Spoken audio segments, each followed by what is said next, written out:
What's going on, Central Unit? It's the Central Man here, so back again with another classic WWE pay-per-view review. So building up to the New Year, so I'm going to review New Year's Resolution 2005, the first of 3 New Year's Resolution pay-per-views in WWE history. This is the first and only pay-per-view in Puerto Rico. This was at the Jose Miguel Angelotti Coliseum in San Juan, Puerto Rico on the 9th of January 2005. It was the first pay-per-view outside the US and Canada since SummerSlam of 1992. That was in London, England. So the attendance for the show was 15,764, and the buy rate for New Year's Resolution 2005 is a 275,000 pay-per-view buys. Jim Ross and Jerry King Lawler on commentary. It's built around the Elimination Chamber match. I'll get to it later on in this review.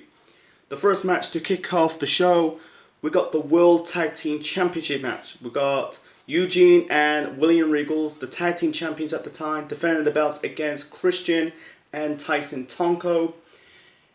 This was a fun match. Eugene was wearing a Hulk Hogan t-shirt. He was still doing the mentally disabled character, and I think his character is also, he's a fan of the wrestlers of the 80s, so I don't know, trying to get like a cheap pop. It's very funny, like at WrestleMania 21, he ended up, posing alongside Hulk Hogan to defeat the foreigners of, was it Muhammad Hassan and Daivari. That'll be, go and check out my WrestleMania 21 review. Anyways, so, Eugene is also the kayfabe nephew of Raw GM. That was Eric Bischoff at the time. This was like a random tag team partnership between Eugene and Regal. Regal was a babyface at this moment. He was better off as a heel, but I think he played he was being Eugene's father figure. He played the character damn well, I give him an effort. Anyway, so yeah, it was a fun opener. It was most memorable for Eugene injured. He injured his knee. He hit a drop kick onto Tyson Tonko, selling the knee, hurt his knee in the process. He rolled up Tonko for the victory to retain the World Tag Team Championships. Oh yeah, I think the fans were again really cheering for Eugene, and I'm guessing they were chanting CLB at Christian. They're trying to get the whole CLB over, the nickname for Christian, because Austin called Christian CLB. CLB stands for the creepy little bastard. Yeah, it was a little bit over, but yeah, I don't think Christian is a creepy little bastard. Anyway, so unfortunately, Regal and Eugene dropped the tag team titles a couple weeks later on a house show to La Resistance, and the coach replaced Eugene. They dropped the tag team titles to Rene Dupree and Sylvain Grenier. I felt like Tajiri will take over Eugene for the rest of their tag team title reign. They end up regaining the tag team titles, I'm guessing like a month later. I thought unfortunately that's not the case, but Eugene sticked around in WWE television. He showed up at WrestleMania 21, in the segment between him and Muhammad Hassan and Daivari and Hulk Hogan. Like I said, go and check out my WrestleMania 21 review. Anyway, so after that, the show went downhill. The next match, we got Lita defending the Women's Championship against Trish Stratus. Not a good match.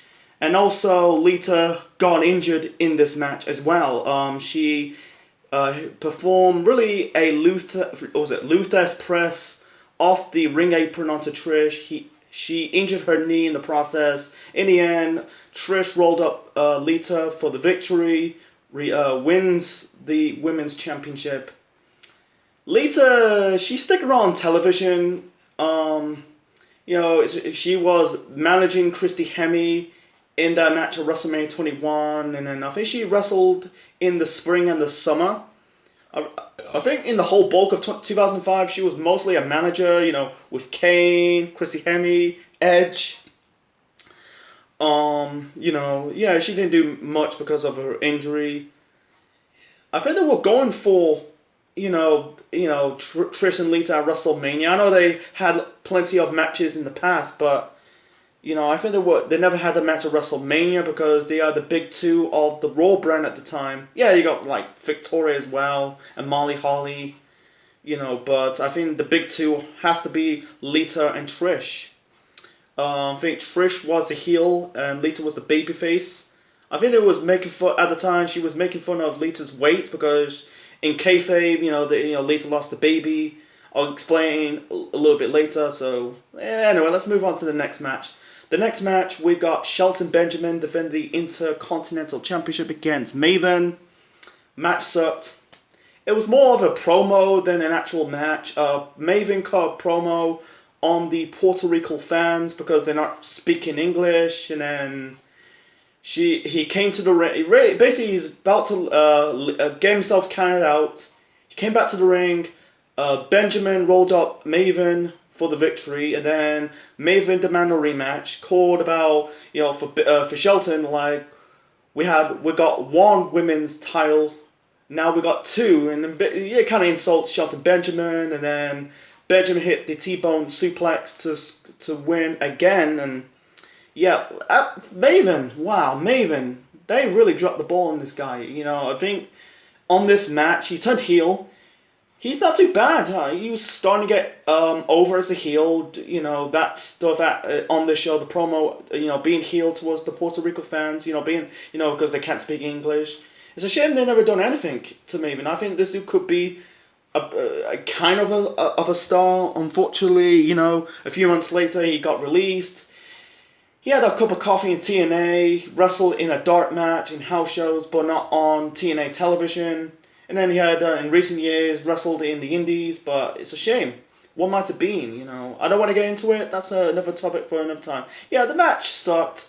I feel like that's the match you probably see on Raw, not on the pay-per-view that people spend a lot of money, because this is the problem with all these brand-only pay-per-views in WWE, not just in the first brand split, but in the second brand split, because some matches on those pay-per-views come off, is just a TV match, not a pay-per-view quality match. Next match, we got Muhammad Hassan taking on Jerry the King Lawler. This is Hassan's first pay-per-view match since he debuted, and Jim Ross was in the King's corner, and the match sucked. It was boring. There's one funny part. Daivari called Jim Ross a fat Oklahoma slob. And yeah, this match, the one thing hurt this match about the commentary, because Jim Ross was in the King's corner. It really hurt this match. I thought, in one moment of the match, he had Hassan lock the camel clutch onto the King. I thought the King going to tap out, but basically passed out, but he didn't. He fought. I think one more of the match, he locked him in the Cobra clutch. In the end, I think Daivari distracted the King. In the end, Hassan hit like a reverse CTO to score the victory, and that was it.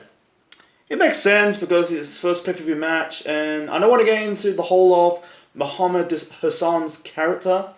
It's really funny that he's planned to have him becoming a world champion later on in the year. Unfortunately, the plan's scrapped. If I do a video on Muhammad Hassan, I will do it in the future. Yeah, it's a shame. The dude could be a future world champion, but it's got to do with timing. The circumstances. With the London terror attack of that year, played a massive part. Anyway, the next match we got Kane versus Gene Snitsky. This is the rematch from Taboo Tuesday. Over when Snitsky hit Kane in the back with the chair, make Kane fall over Lita to make Lita having a miscarriage. Still continue with this storyline. Anyway, not a good match. They never had good chemistry between Kane and Snitsky. Snitsky, they're trying to put a lot of eggs in this Snitsky basket. Unfortunately, I don't know why Snitsky never got that push in WWE. I don't think he won a title in WWE. Same as Maven, never won championships in WWE. I don't want to get into it. Anyway, the match sucked. I think like some bolts of the match, Snitsky working on the back of Kane. In the end, Kane hit the Tombstone Power Drive on the Snitsky to score the victory. I don't think they did a blow off to the feud. I think Kane probably won this. Yeah, it was a dumb storyline. It's basically doing a Jerry Springer storyline in pro wrestling. I don't want to hate seeing that. Doing these soap opera storylines had no business in professional wrestling. Anyway, moving on to the main event. The main event, we got the Elimination Chamber match for the vacated World Heavyweight Championship. Triple H versus Randy Orton versus Batista versus Edge versus Chris Jericho and versus Chris Benoit. So the reason say vacated, so on the 6th of December's episode of Raw, Triple H was in a triple threat match. He defended the world title against Edge and Chris Benoit, ended in a double pinfall that led to, Vince stripped Triple H the world title to set up the Elimination Chamber match for the World Heavyweight Championship. And the special guest referee is Shawn Michaels, because he returned since October. He suffered a knee injury. His last pay-per-view appearance was Taboo Tuesday in the match with Triple H for the World Heavyweight Championship. This is still built around Randy Orton and Triple H. That's still the rivalry at the time on Raw. And also it's built around Batista, because you can see the poster, because, Batista is the poster boy for the show. I don't talk about interviews in pay-per-views, or even like Dynamite, or basically any type of WWE pay-per-views or NXT shows I talk about. It doesn't do nothing for me. So basically, Randy Orton's being an instigator at Batista. Is he going to be winning the world title or trying to do Triple H's dirty work? At this point, the fans are slowly getting behind Batista. He's still a heel, but he's slowly turning babyface. Every time you had this segment on Raw, you had Triple H and Batista butting heads. Everyone wants to see Batista turn on Triple H.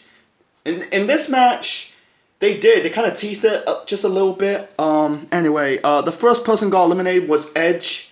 Edge accidentally speared Shawn Michaels, and then I think a little bit minutes later, he didn't accidentally, he smacked Shawn Michaels. Shawn Michaels super kicked Edge, or sweet chin music Edge. Jericho hit the moonsault, line moonsault to eliminate Edge. That was weak, I'd rather have Jericho or Benoit be the first one get eliminated, but not Edge. So Batista was the MVP in this match. By the way, it was a blood match.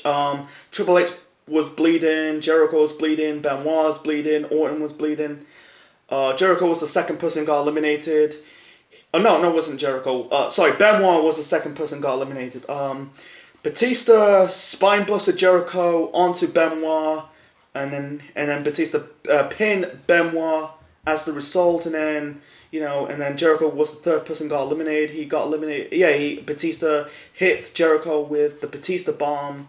Jericho was the third person who got eliminated, and Randy Orton eliminated Batista with an RKO because Triple H was passing out, bleeding. The final two was Randy Orton and Triple H, because in the autumn, because Triple H kicked Randy Orton out of Evolution after defeat Chris Benoit for the world title at SummerSlam. Anyway, so it was back and forth. I thought Randy Orton's going to win, so Randy Orton hit the RKO onto Triple H, and then you got Ric Flair trying to get in the Elimination Chamber. I think Shawn Michaels stopped in. Batista hit a clothesline onto Orton. Triple H hit Orton with pedigree to win this match and regain the World Heavyweight Championship. I think he won it for a 10th time in his career. 5-time WWF/E champion and 5-time World Heavyweight Champion. The ending of this match was way better than the previous Elimination Chamber match at SummerSlam of 2003 when Triple H hit Goldberg in the back of the head with a sledgehammer. That was weak because Triple H didn't hit Goldberg with a wrestling move. The next night on Raw, Randy Orton defeat Batista in a #1 contender match to face Triple H for the World Heavyweight Championship at the Royal Rumble. And Orton, yet again, came out short against Triple H. So that was the final nail in the coffin, as Randy Orton being the top babyface on Raw. The best chance for him, the best for him is becoming heel and become the Legend Killer when he's feuding The Undertaker later on of that year. As for Batista, he went on to win the Royal Rumble match and turn on Triple H and reached the promised land, winning the world title at WrestleMania 21. Go and check out my review of that show. It's in the playlist. So, the Chamber match was good, not great, but it really was a good story. It's all around between Triple H, Orton, and Batista. Is Batista turn on Triple H? Is he helping Triple H? So, you have to wait until, I think it was March, when Batista turned on Triple H to face him for the World Heavyweight Championship at WrestleMania. So, anyway, so my final rating for WWE New Year's Resolution 2005, I'm going to give it a 4 out of 10. This is not a good show. The opener and the main event was good. I think the Elimination Chamber match was match of the night. The opener was fun. Besides that, the women's title match, that was the circumstances, Lita got injured. Shelton versus Nathan for the IC title was shit. Hassan versus Lawler, the same. And Snitsky and Kane, that was crap. So, anyway, so hope you enjoyed my review of WWE New Year's Resolution 2005. Leave your thoughts in the comment section below, smash the like button, and subscribe to the Central Man Network on YouTube. Next time, we're going to travel 1 year into the future. Next time, I'm going to review the following year's New Year's Resolution pay-per-view. New Year's Resolution 2006. This memorable when Edge win his first World Heavyweight Championship. This is the Central Man officially signing out. Check you later.